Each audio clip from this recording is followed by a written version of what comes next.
comedian, actor, and writer Tony Woods, and artist, activist, and co-founder of We Act Radio, Kymone Freeman. Join us next on the Chavis Chronicles. Major funding for the Chavis Chronicles is provided by Reynolds American, dedicated to building a better tomorrow for our employees and communities. Reynolds stands against racism and discrimination in all forms and is committed to building a more diverse and inclusive workplace. Beyond Meat believes there is a better way to feed our future, and that the positive choices we all make, no matter how small, can have a great impact on our personal health and the health of our planet. Using food as a vehicle for change, Beyond Meat is committed to increasing access to nutritious food for all communities. Food made from simple, plant-based ingredients. Additional funding provided by Unirush Financial Services Company. One of the keys to America's economic growth includes uplifting low-income neighborhoods. Unirush is dedicated to inclusion that promotes financial empowerment, security, and prosperity for marginalized communities.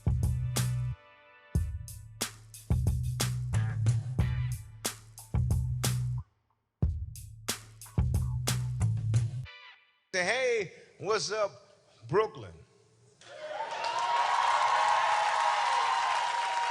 Because, like I said, I'm from D.C., but, you know, I first moved to New York, right? And I realized this is a different country.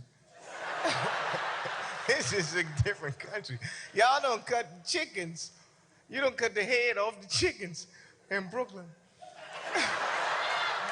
It's more Jamaicans in Brooklyn than in Jamaica. Tony Woods. How are you, Dr. Chavis? Welcome to the Chavis Chronicles. Thank you. I'm, proud, overwhelmed to be here. First, I want people to know about your background. What were some of the key cities that contributed to who you are today in 2021? I was born in New York City, Metropolitan Hospital. My first known address is 310 West 95th Street. All right. And like you said, now that's considered, that's Upper West Side. That's but right, back then it was Harlem. And then we moved to Charlotte, North Carolina. That's where my mom's family's from. My dad's family's from Kinston. Oh, I know Kinston. That's back east. That's back east. That's the black belt of North Carolina. Can I say country? Yeah, it's country, man. Let me see, up until age 10, we lived in Charlotte. But for 1 year, I went back to New York. And I went to, was PS 75 right there in Riverside. Yeah. Yeah, and so it seems like the education that I got in 1 year in New York kind of made me, you know, didn't fit right when I went back to Charlotte. How do you see the role of comedy and your role as an African-American comedian? In this business, we're all like co-workers.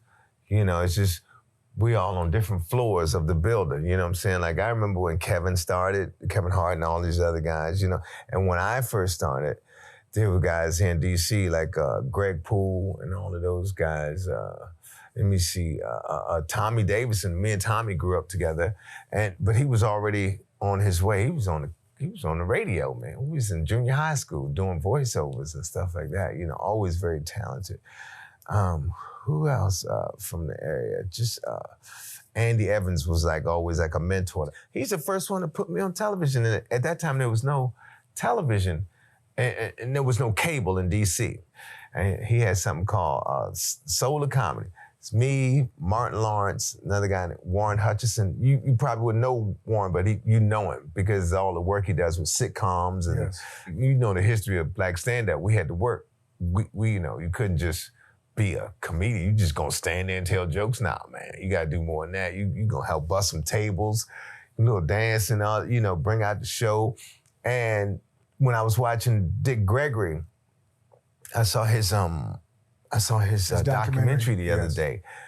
And it kind of reminded me of myself, like how he makes some people who other people go, man, don't do nothing in front of them.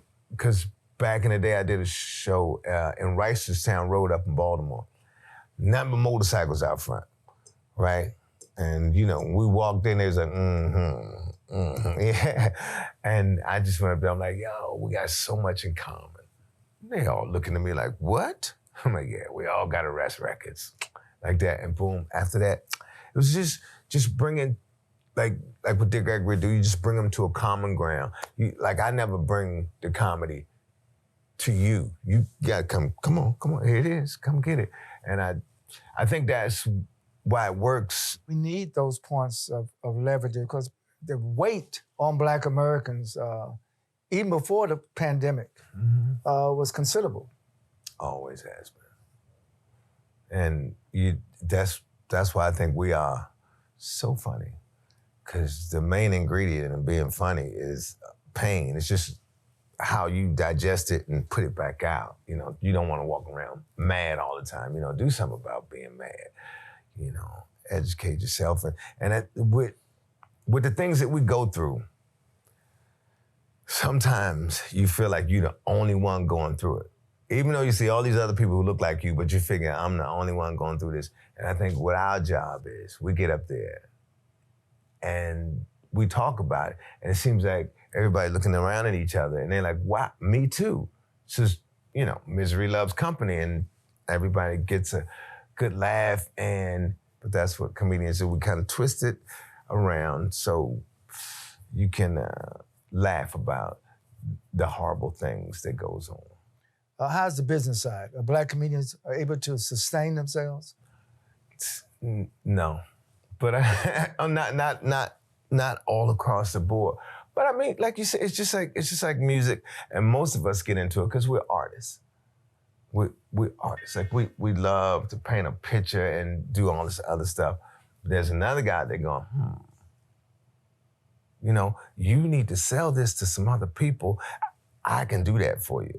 And, you know, and even though it's your creativity, it's your gift, somebody else is just making phone calls and making all the money, you know, not standing up in front of audiences, not on the road, not traveling, not doing this, not neglecting his family because they're always on the road, you know what I'm saying? All of that stuff. And some fat cat is getting rich off of what you come up with. And yeah, we always come up on the short end of the stick. And sometimes when I talk to people who own comedy clubs or run comedy nights, and they worried about this and they worried about that, it's because you ain't treating them right, you're not paying them right, you're not, you know, all that stuff. So, my man Dave Chappelle has been so successful. The reason why I bring his name up, his perception is that he's not only good on the stage, but he's a good business person. Yeah. I know his mother, Emma Chappelle. His foundation is strong. Yeah. And some of us don't, you know, some of us like, foundation ain't as strong as his, you know, all these educators in his background and everything like that. A lot of these cats, you know, like, say like me, you know, my mom was a nurse, my dad worked for the Transit Authority in New York, you know, nobody ever. And when I said I want to do comedy, they said, you want to do what? Whereas I know him and I know when he said, I want to do that, his mom said, well, come on, we'll take you down there. I'm gonna walk you through it. You want to do this? I'm gonna walk you through it. I want to give a special shout out to my OG, Tony Woods. Miles Davis has a quote. It's one of my favorite. Miles Davis said so much cool but one of the things he said I always loved, he said, it took me years to learn how to play like myself. You know, he would watch other musicians and he would try to play like Dizzy or Bird or all the guys who were great. Tony Woods was my Dizzy and Bird if I was a Miles. I was trying to play like you. You were the first person I ever saw do it absolutely right. You were fearless and you told the truth. You know, which was, you know, if you got your strong family support behind you, can't nothing stop you. I think that's a very important lesson. Yes. That, you know, even when you have a large family or a small family, whatever size, should stick together. Look at Sinbad. It was always him, family. Eddie Murphy, always family. You know what I'm saying? It was always family instead of, this is my PR guy, this is my agent, this is my, you know, all these people come from everywhere. You know, you don't know where the knives coming from. But when it's your family, when there's people around you who just keep you, you know, they know what you do, but they know the train don't run just with wheels. It needs everything else to keep it moving. So, As a comedian, how do you handle the subject matter of race in America? with me, like I've seen some comedians, and it's like, bam, it's right there. And whereas I kind of go, guess what I'm talking about. But I don't ever run from it. Like if you ever watch Farrakhan and stuff like that, he'll bring it out all the dirty parts with a nice smile, eloquent speaker. And I think I kind of do that. I did one thing, and I always tell my joke from the innocent side. Tony Woods, thank you for joining Thank you, Dr. the Chavis Chronicles. I feel honored to be here.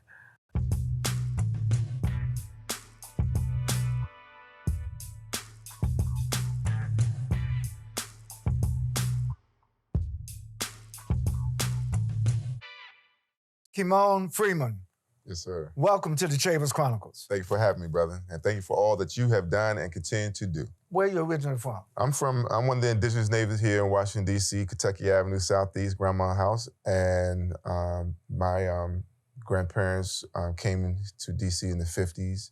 Part of that, the tail end of the Black migration. They was hardworking people, but... Where did you migrate from? North Carolina. Oh, Carolina, Yeah, homeboy. that's right. All That's right. And but I'm the first that I know of that's in the field of media. I went to school at UDC, and that communication department. And Professor Lassiter was probably the most influential person in terms of teaching me the field of media. Tell us about We Act Radio.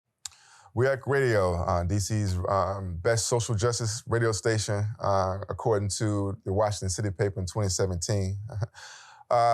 We on the radical side of King Avenue. Your listeners can reach out to us on any relevant social media. We ACT Radio. Our website is weactradio.com. And we're a full-service media production company. And my superpower is writing, so I'm taking it to the next level now. We're expanding that into 2 films. I had done plays. I had an award-winning prison poetry. It sold out the Lincoln Theater. Produced the night Michael Jackson died, the first theatrical performance at the Hamilton Live. We took it to SOB's in New York City. And now we're about to take it to Sound of Brazil. The Sound of Brazil. The iconic. I know it very well. Yeah, great venue. Gave us an opportunity. Brazilian culture. Yes, sir. And we're doing the night Michael Jackson died on film now. And we're looking forward to working with an independent studio right here in Washington, D.C. And it's all because We Act Radio created a platform for these things to happen. You're using radio, using TV. I've seen some of your videos, and hats off to your, not only the quality of your production, but the impact of your production. But Thank you. just speak a moment about how important it is to grasp technology as a means of attaining social justice. Well, first let me say that the full-service media production company that We Act Radio has established from the radical side of Martin King Avenue is only in existence because of the Million Man March. We had the dubious task to go back to our communities and do something. That was the pledge we took. That was the pledge we took. October the 16th, 1995. And I'm proud to say to you, sir, that We Act Radio's motto is do something. I've had people say it thousands of times over and over, do something. But we take that very seriously to the community, from distributing books, because DC has a literacy crisis east of the river. There was no bookstores east of the river for over 25 years. Wait a minute, say that again. No bookstores? There was no bookstores in Ward 7 and Ward 8 east of the river in Washington, D.C., the nation's capital, for over 25 years. And when we realized that, we started the Shawnese Milton Community Bookstore and distribute thousands of books for free east of the river, and we continue to do so. This is the type of do something that we're trying to create a literate community, a critical community, and we want to live up to some of the things that our ancestors put on us. We'll stand on their shoulders. We had a great pop-up display for this statue that's touring the country right now. It's called the Blank Slate Monument. A brother from Ghana created this statue, disabled, I hope I'm pronouncing it correctly, out of the museum out of Chicago. Right, DeSable. Yeah, DeSable Museum commissioned this. And it's to offset the Confederate statues around the country. And this statue blankslatemonument.com. There is a enslaved person on his hands and knees at the base of the statue. And then the Union soldier with a noose around his neck is standing on the head of the neck of that slave as an ode to George Floyd. And the slave is still using his bounded hand to hold up to his other foot. And on top of that Union soldier is a black woman with a child strapped to her back. And it's just the most powerful monument. And it's a pop-up that's driving around the country right now, being toured. They chose We Act Radio as this place to display that on Martin Luther King Avenue. So that's what we bring in. We bring in culture, we bring in a literate community, and we're just trying to continue to support the resistance. Before I get into the critical race theory that's being debated right now, I want to go back to reading, how important reading is. It really caught my attention about not having bookstores, not having access to books. You know, the third grade reading test in many states, the pass or failure rate of that test determines how many juvenile prisons are going to be built. That is correct. So how can we get more of our young people to read? Well, you know, I always say this, is the two most transformative experiences a person can have is traveling and reading. And if you don't have the resources to travel, you still have an opportunity to read. And far too many of our young people just haven't found the book that they love. Once they find a book that they love, then they're gonna love reading. And that is why they're so adamant about critical race theory, because they don't want these children to find stories that is relevant to them. Once they find something that's relevant to them, that means something to them, they see themselves reflected in that content, then they're going to be gravitating towards it. But when you keep telling them that Europe is a continent, when it's not, and when you pull up a map, you tell them that Christopher Columbus discovered America, which he didn't, he never stepped foot in this country. That is critical race theory, and that is making it real. And that's what we need to continue to do so if we want to have a more literate community with our young people. Well, some state legislatures today are passing laws to prevent what they believe is critical race theory to be taught in the public schools. What about here in Washington, D.C., the nation's capital? What has been the struggle around whether or not the curriculums can be inclusive, whether or not the curriculums can be culturally sensitive? And I'm not going to say sensitive, I would say culturally accurate. Accuracy in what is being given to our young people in terms of academic curriculum. Well, unfortunately, here in the nation's capital, the city with the greatest disparity of economic welfare, I might add, we have this thing called taxation without representation, which means that we are not governing ourselves. We are at the behest of the approval of a racist Congress. And there is a congressman, a senator, I should say, from Wisconsin, if I'm not mistaken, who is trying to ban critical race theory in D.C. public schools right now. Johnson. Yeah. So there's the problem. Therein lies the problem. How is it someone in Wisconsin determining what is being taught in Washington, D.C.'s public schools? You know, and this is what has to fundamentally change in America, statehood included. We have to have representation. People have to have self-determination, and we have to definitely, absolutely reject taxation without representation, which this country was founded on in the American Revolutionary War, the first one. Tell us what you have learned, and what would you recommend to the listening audience here at the Chavis Chronicles about the future of the use of media? Well, first I want to thank you for building your studio and creating a platform that you have under your control. And that is something that needs to be spread to not only the young people, but all of us. Because as you said earlier, the digital age has stretched the game out.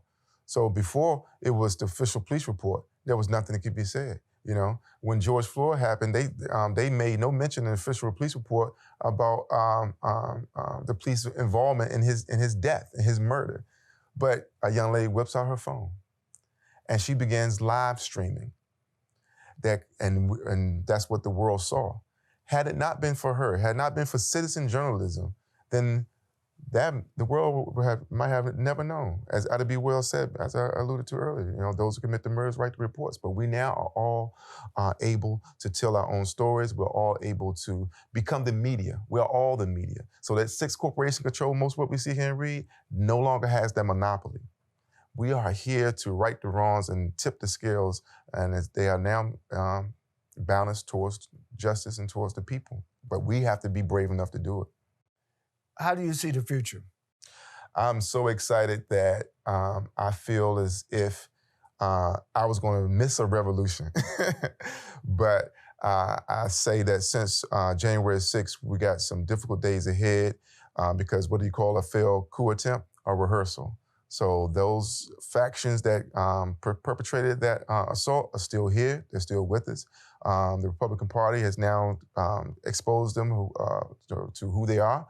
But we have to also hold our legislative representatives are supposed to represent our agenda to account. So when it's a sad affair, when Tim Scott, the highest ranking black member of Republican Party, says that America is not a racist country, and then the highest black person in the Democratic Party agrees with him and says that America is not a racist country, that flies in the face of everything that we've seen and continue to see. So that's where we are right now, because we're about to have a reckoning in America. I think this is the third Reconstruction in America. The first one was following the fall of the Civil War. The second was the Civil Rights Movement, which you was a great outstanding leader. And the third one is now. And so that's what I'm looking forward to the future, is America's reckoning. It's either going to be a country for us, by us, that works for all of us, or it's going to be a country that doesn't. I think the American empire days are numbered of not having the ability to speak truth to power. And I hope that we all get the opportunity to play a part in that. But what can you say to the next generation before we close about the importance of not only having expertise in media, but what is the result of the impact? What is the result of the results? How you measure whether or not you're being effective or not in the media?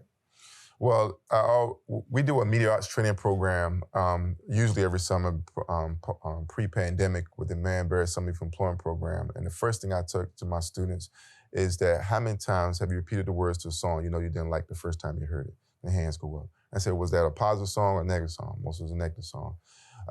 When I asked them, how many of you know someone has been killed? They raise their hand. How many of you know someone has been shot? They raise their hand. I said, do you think this is normal?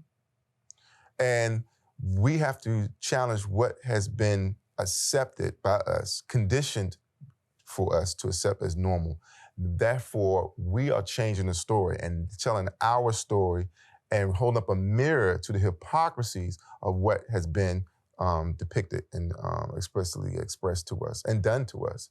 And my hope, my sincere endeavor, my purpose in life is to convince everyone to know that they have power. I think Alice Walker said the greatest power is convincing people they don't have any. And my job is to counter that by impressing upon them that they do have power and they can make a difference and they can have an effect on their lives. And that is, I think, is the beginning of challenging not only the status quo, but also uplifting us and moving us toward liberation. Throughout our discussion, you've quoted famous authors. What single book has had the most impact on your life? The autobiography of Malcolm X, and it was given to me the day that Huey P. Newton was killed, because I did not know who Huey P. Newton was when he was killed. And that book and his story of transformation made me feel like anything was possible. And that's when I made a commitment to starting to educate myself.